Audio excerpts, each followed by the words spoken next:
No puedes jugar boxeo es presentado por J&E, tu mejor opción para toda remodelación en Las Vegas, Nevada. 702-994-1924. Ponte tu Seller, los mejores guantes orgullosamente mexicanos, desde 1930 vistiendo los puños de los campeones y ahora disponibles para ti en sellersports.com. Ponte tu Seller. My dear friend Dogbe, it's always a pleasure to talk with you. Let me ask you first, where you are now? Where are you training now? Where are you? Washington, D.C. We are the headbangers in D.C. Awesome. You are with next to a legend. Yes, sir. Good to see you. Brother. How is everything, my dear friend? Good to say hi, both of you guys. Let me start with this. I'm gonna ask the same question for both of you guys, but let me start with the trainer now. How important is for a fighter like Dogbe to have the opportunity to be champion of the world again? And what is your work or your or the elements that you can bring to the table in order to motivate him to get to the top of the world again? Well, of course, it means a lot. You know, it's rare that some fighters get a chance to fight for a world title at one time. You know, but this is our third time, you know, at the door of getting ready to pull off history once again on the right side. I think it's a beautiful thing. And then couple that with you have a whole country of people behind you, rooting you on, in both the UK and in Ghana. You know, it's a big deal, you know what I mean? And definitely we don't want to disappoint the people. And so I think some of the things that we brought to the table with Isaac, you know, we didn't come to really change nothing that he did, you know, especially nothing good that he's done. But we just wanted to add on too. And I think we did a lot in that area as far as boxing is concerned and being more cerebral in the gym. And in the ring, and patience. Okay, I totally agree with you. And now, Isaac, since the last fight against Navarrete, you only have victories in your career. So do you believe this is the best moment for you to fight against Robeisy Ramírez? Because you told me when you lost against Navarrete that when you start working on 126 pounds, you're going to be champion of the world again. This is the best moment for you, the top moment of your career? Of course. I mean, like, I keep saying that with God, all things are possible. And there's yet another, like Coach Barry said, it's another opportunity to make history, and we're on the right track. So I do believe that April 1st, you know, we will be crowned, we will be taking the title home. Isaac, let me ask you this: is something that you worry about from Robeisy, the 2 gold medals? That is one of the finest fighters from Cuba. Is there something that you are worried about, El Tren Robeisy Ramírez? No. I mean, I respect him. I respect his career, what he's achieved so far. Congratulations to him. However, you know, it's a boxing game. I'm also a former world champion. This is his first world title fight. So, I mean, in the end, I can only tell him to bring his A game. That's the best that That's the only thing I can say to him. Aside that, I'm not really, I mean, from our side, we want to fight the best. And if he is in this position, we believe that he's regarded as one of the best, competitors in the featherweight division. So I'm really looking forward to this fight. Coach, when you talk about a gold medal regarding Olympics, for me, it's most difficult to conquer a gold medal than to be a world champion. But I can tell that this fight is like it's very, very fair fight. You know what I mean? It's very complicated to tell who is the winner, who is the favorite, who's gonna win. So, in your opinion, how is the weight or the importance to the gold medals in your preparation? Because definitely you're going to fight against a 2 gold medalist. Well, you know, in my case, and You know, I don't want to sound cocky. I don't want to sound arrogant. We just confident. You know what I mean? That I have a lot of. And, you know, being in boxing as long as I've been in boxing and been in some of the wars that we've been in those corners, you know, coaching some of the finest athletes on the planet, both in the amateurs and the pros. I'm not really concerned with gold medals, to be honest with you. You know, at the end of the day, them gold medals, you know, congratulations for winning them, but they can't fight for you. At the end of the day, you're gonna have to fight.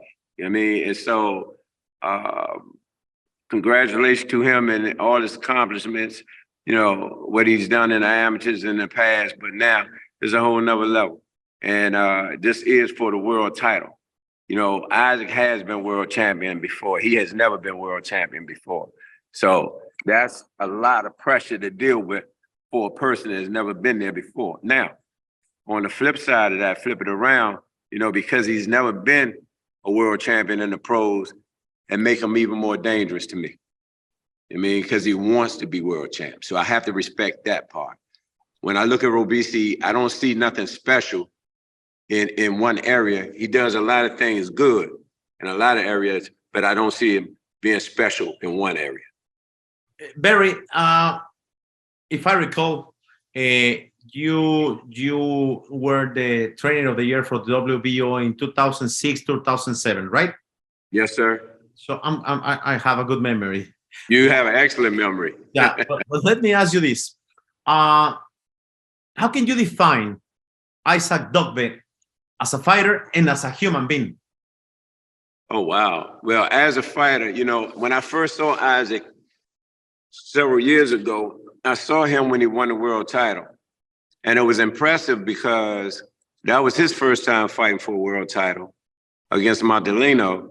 And he got dropped in that fight, you know, and for a person that has never been at that level before to get knocked down and get back up and do what he did that night and actually stop the champion, that spoke a lot about him, you know, and I respected it. And after I saw that fight that night, I didn't know who he was. After I saw that fight that night, I came to the gym that Monday and I spoke to Patrice Boogie Harris and I said, hey, man, I would love to have coached that kid that I saw fight this weekend. Yeah. And lo and behold, as fate would have it, and I believe God had a lot to do with it, shortly after that, he was in my gym, you know, and we've been together ever since. That was about almost 5 years, yeah, about 4 years, almost 5 years ago. Yeah. Almost 5 years ago. So he's been living here since. Yeah. We fell in love with him, he fell in love with us, and we just hit it off, and we've been together ever since. As far as a human being is concerned, which is more important to me than anything, he's right up there at the top of the list. You know, I mean, one of the best cats I ever had a chance to work with. You know, I don't have problems with this dude. He's respectful, and he's respectful in the gym. So, yeah, I have a lot. It's like my son. So I have a lot of love and respect for him. Okay, Great so character. Definitely, you define this guy good because I love Isaac Dogbe. He's such a nice guy. Isaac, my friend, my Royal Storm, how big is your hunger in order to be champion of the world again? Because I truly believe, and maybe this sounds like a Hollywood movie, but you recovered the eye of the tiger, right? Yep. So how big is this feeling? How big is this hunger in order to be champion of the world again? It's huge. It's huge. But for me, I believe that we are already on the verge of victory. You know, considering this training camp has really been challenging, but being able to surpass that challenge mentally is already victory on its own. And we know that it's just what we are just one step away from achieving, you know, the ultimate victory, which is the WBO featherweight title come April 1st. So we are on the right tracks, and you know, by God's special grace, you know, you will the world will see Isaac Dogbe's hands raised again one more time. let me ask you this, guys, because I truly believe you're gonna love the way that I'm gonna ask this. Do you agree with me, first of all, that 126 pounds now are really Mexicans, right? We have Venado Lopez, Bronco Lara, and of course we have Rey Vargas. So this being said, I believe you have something that you wanna, let's say, take out of your heart against Mexicans. You lost against Navarrete, but now it's a chance. If you win this fight, you can fight against Bronco Lara, Venado Lopez, or either Rey Vargas. So what about this question? Both of you guys, you can comment, please. No discrimination. So if there's any one of those guys, we'll look forward to that challenge. You know what I mean? We just had another showdown with Emmanuel Navarrete with Liam Wilson, which was a shootout. Oh, yeah? In fact, while I'm talking to you now, I can see Navarrete's daddy's hat. They gave me his hat. It's in the background, right?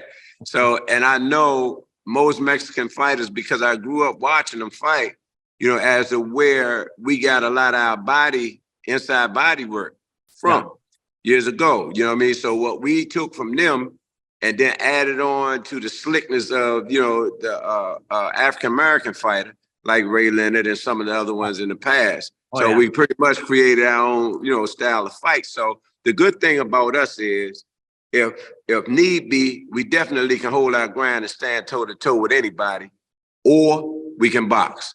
So we had the best of both worlds. I would love for Isaac to fight them guys again. Like you said, the Navarrete fight, both physically and mentally, and this is before us, before we got involved, it was grueling, it was dangerous, and psychologically took a hit as well. You know, but once we got him here, you know, kind of slowed it down, you know, and found out just who Isaac Dagbay was and what his needs were. Not what we wanted him to be, but what his needs were. And once we tapped into that, the rest is history. So, you know, this is our, I believe, fifth? Yeah, I believe so, yeah. Fifth fight? Yeah. Fifth fight together since he's been here. And, you know, in each fight, we've seen progress. So I'm happy about it. Beautiful response. And of course, not discrimination at all, dear Barry. But we need to mention, Isaac, that there is like a very Mexican weight class division. So, and you love to fight against Mexicans because, you know, even if you fight against Mexican fighters, the Mexican fans loves you, Isaac. So how's the feeling to have so many Mexican fans? Well, look, it's amazing because when I first, in my early stages of my career, I was based in California, and you know, I had a few of my fights in California, and you know, back then the Mexicans used to call me Hijo Valiente, meaning brave son. I mean, like, you know, there's a saying that says that if you can make it in America, you can make it everywhere, because America has all the fighters from around the world, around the globe here. You know, you have the likes of the Mexicans, you have the Eastern Europeans, you have the, you know, the Irish, you have, you know, the African Americans, you have the Africans, Kazakhstan. you know, all the other, everyone is here in America. And since Isaac been in here in this gym, man, he's faced a lot of different fighters. You know, he was in camp with Gervonta Tank Davis.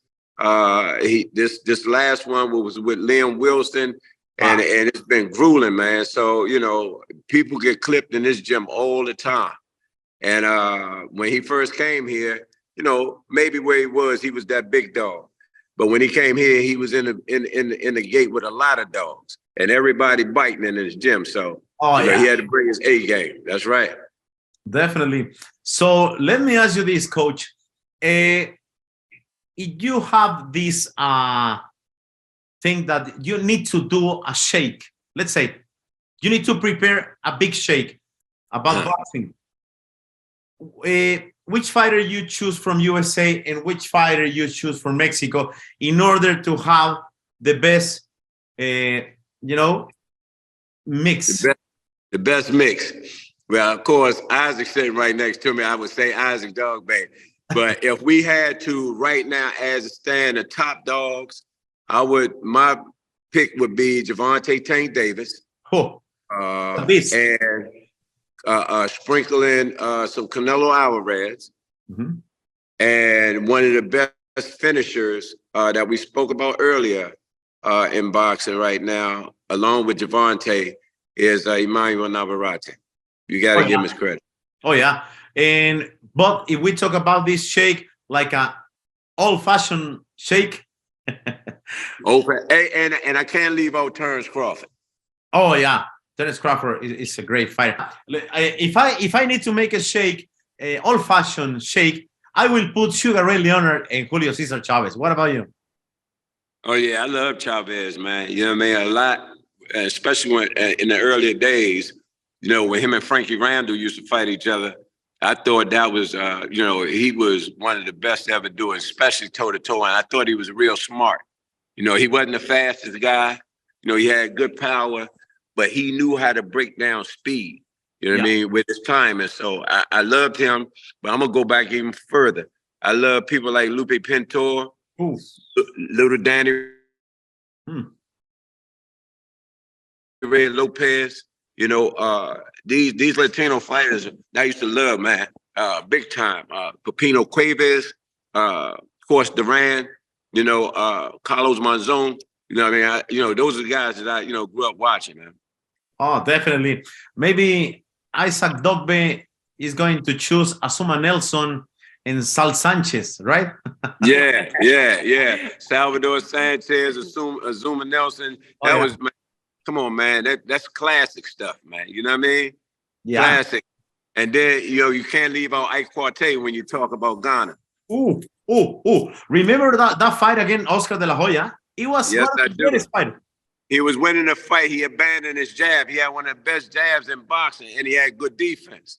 You know what I mean? And so I thought down the stretch, he let up off the gas and let De La Hoya back in that fight. So, yeah, those were classic fights. So Ray Leonard is a good friend, and Ray Leonard comes past the gym a lot. Isaac met him. And, when you grew up watching Ray Leonard, Tommy Hearns, Roberto Duran, like I say, Pepino Cuevas, people like that there, it was something special, man. Definitely. Isaac, just to close this awesome interview, what we can expect from El Tren and what we can expect from you on April 1st? I mean, from his side, we are anticipating him coming in his usual way. At some point trying to showboat, here and there.